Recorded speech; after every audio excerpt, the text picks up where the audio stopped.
नमस्कार दोस्तों, स्वागत है आपका हमारे YouTube चैनल पर। आज मैं लेकर आई हूँ सोमवार व्रत कथा और व्रत विधि। सोमवार का दिन शिव जी को समर्पित है। नारद पुराण के अनुसार सोमवार व्रत में व्यक्ति को प्रातः स्नान करके शिव जी को जल और बेलपत्र चढ़ाना चाहिए तथा शिव गौरी की पूजा करनी चाहिए। शिव पूजन के बाद सोमवार व्रत कथा सुननी चाहिए। इसके बाद केवल एक समय ही भोजन करना चाहिए। साधारण रूप से सोमवार का व्रत दिन के तीसरे पहर तक होता है, मतलब शाम तक रखा जाता है। सोमवार व्रत 3 प्रकार का होता है: प्रति सोमवार व्रत, सौम्य प्रदोष व्रत और 16 सोमवार व्रत। इन सभी व्रतों के लिए एक ही विधि है। आइए सुनते हैं सोमवार व्रत कथा। एक समय की बात है, किसी नगर में एक साहूकार रहता था। उसके घर में धन की कोई कमी नहीं थी, लेकिन उसकी कोई संतान नहीं थी। इस कारण वह बहुत दुखी था। पुत्र प्राप्ति के लिए वह प्रत्येक सोमवार व्रत रखता था और पूरी श्रद्धा के साथ शिव मंदिर जाकर भगवान शिव और पार्वती जी की पूजा करता था। उसकी भक्ति देखकर एक दिन माँ पार्वती प्रसन्न हो गई और भगवान शिव से उस साहूकार की मनोकामना पूर्ण करने का आग्रह किया।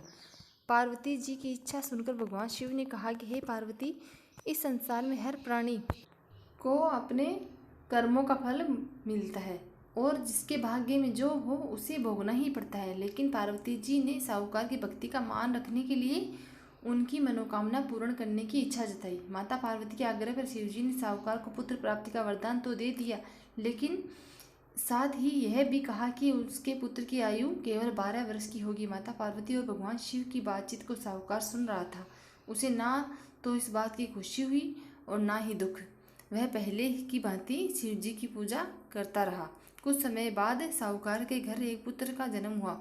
जब वह बालक 11 वर्ष का हुआ तो उसे पढ़ने के लिए काशी भेज दिया गया। साहूकार ने पुत्र के मामा को बुलाकर उसे बहुत सारा धन दिया और कहा कि तुम इस बालक को काशी विद्या प्राप्ति के लिए ले जाओ और मार्ग में यज्ञ कराना। जहाँ भी यज्ञ करो वहाँ ब्राह्मणों को भोजन कराना और दक्षिणा देते हुए जाना। दोनों मामा भांजी इसी तरह यज्ञ कराते और ब्राह्मणों को दान दक्षिणा देते काशी की ओर चल पड़ी।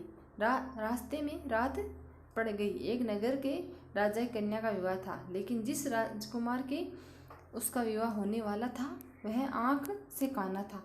राजकुमार के पिता ने अपने पुत्र के काना होने की बात को छिपाने के लिए चाल सोची। साहूकार के पुत्र को देखकर उसके मन में एक विचार आया। उसने सोचा, क्यों न इस लड़की को दूल्हा बनाकर राजकुमार से विवाह करा दूं। विवाह के बाद इसको धन देकर विदा कर दूंगा और राजकुमारी को अपने घर ले जाऊंगा। लड़के को दूल्हे के वस्त्र पहनाकर राजकुमारी से विवाह कर दिया गया, लेकिन साहूकार का पुत्र ईमानदार था। उसे यह बात न्याय संगत नहीं लगी। उसने अवसर पाकर राजकुमारी की चुन्नी के पल्ले लिखा कि तुम्हारा विवाह तो मेरे साथ हुआ है, लेकिन जिस राजकुमार के संग तुम्हें भेजा जाएगा वह एक आंख से काना है। मैं तो काशी पढ़ने जा रहा हूँ। जब राजकुमार ने चुन्नी पर लिखी बातें पढ़ी तो उसने अपने माता पिता को यह बात बताई।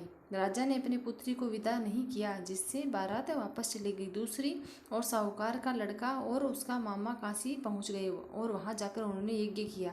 जिस दिन लड़के की आयु 12 वर्ष की हुई उसी दिन यज्ञ रखा गया। लड़के ने अपने मामा से कहा कि मेरी तबीयत ठीक नहीं है। मामा ने कहा कि तुम अंदर जाकर सो जाओ। शिवजी के वरदान अनुसार कुछ ही देर में उस बालक के प्राण निकल गए। मृत भांजे को देखकर मामा विलाप करना शुरू कर दिया। संयोगवश उसी समय शिवजी और माता पार्वती उधर से जा रहे थे। पार्वती जी ने भगवान से कहा, स्वामी, मुझे इसके रोने के स्वर सहन नहीं हो रहे। आप इस व्यक्ति के कष्ट को अवश्य दूर करें। जब शिवजी मृत बालक के समीप गए तो वह बोले कि यह उसी साहूकार का पुत्र है जिसे मैंने 12 वर्ष की आयु का वरदान दिया था। अब इसकी आयु पूरी हो चुकी है, लेकिन मृत मातृभाव से विभोर माता पार्वती ने कहा कि हे महादेव, आप इस बालक को और आयु देने की कृपा करें, अन्यथा इसके वियोग से इसके माता पिता तड़प तड़प के मर जाएंगे। माता पार्वती के आग्रह पर भगवान शिव ने उस लड़के को जीवित होने का वरदान दिया। शिवजी की कृपा से वह लड़का जीवित हो गया। शिक्षा समाप्त करके लड़का मामा के साथ अपने नगर की ओर चल दिया। दोनों चलते हुए उसी नगर में पहुंचे जहां उसका विवाह हुआ था।